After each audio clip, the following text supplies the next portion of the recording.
La lecture du jour sur l'étude quotidienne des lois du langage de Hafetz Haïm. Un jour, une halakha. En ce 15 Sivan, pratiquement fini.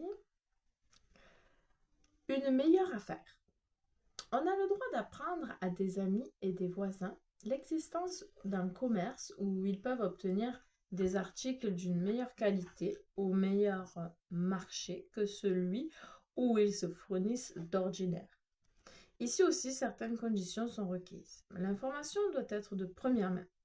Si on ne peut pas vérifier soi-même, on doit dire « J'ai entendu, mais je n'ai pas vérifié que… »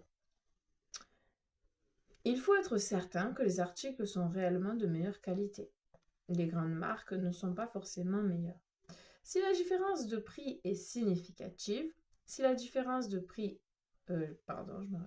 significative, on doit vérifier que les articles meilleur marché ne sont pas d'une qualité moindre.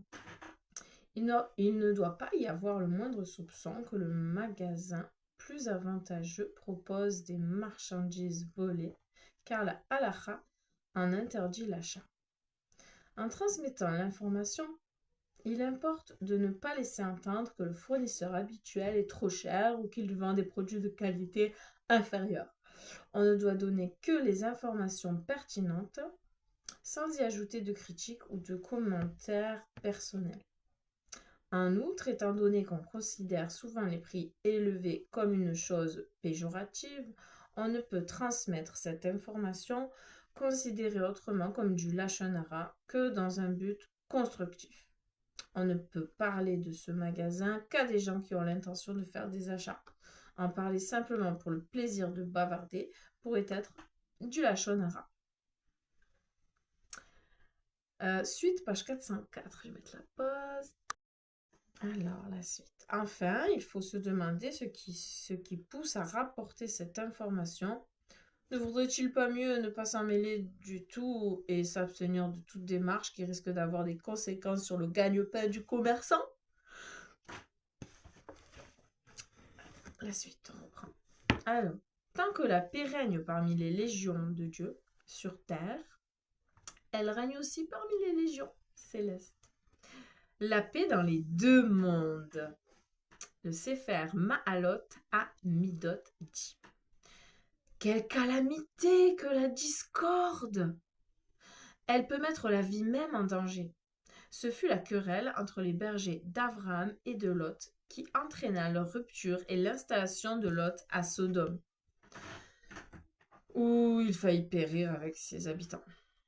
Nos sages disent, vous connaissez Sodome et Gomorrhe, nos sages disent, une maison dans laquelle règne la discorde sera finalement détruite. Une synagogue dans laquelle règne la discorde verra ses fidèles dispersés et restera déserte. Dans une ville où règne la discorde, le sang sera versé. La mouche. Lorsque deux érudits de Torah d'une même ville ou deux tribunaux rabbiniques d'une même ville se querellent, ils finissent par mourir.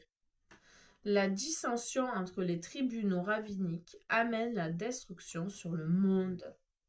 Car tant que la paix règne parmi les légions de Dieu sur terre, elle règne aussi parmi les légions célestes. Comme il est écrit, il établit sa demeure sublime dans les cieux et appuie son union sur la terre. Amos chapitre 9, verset 6.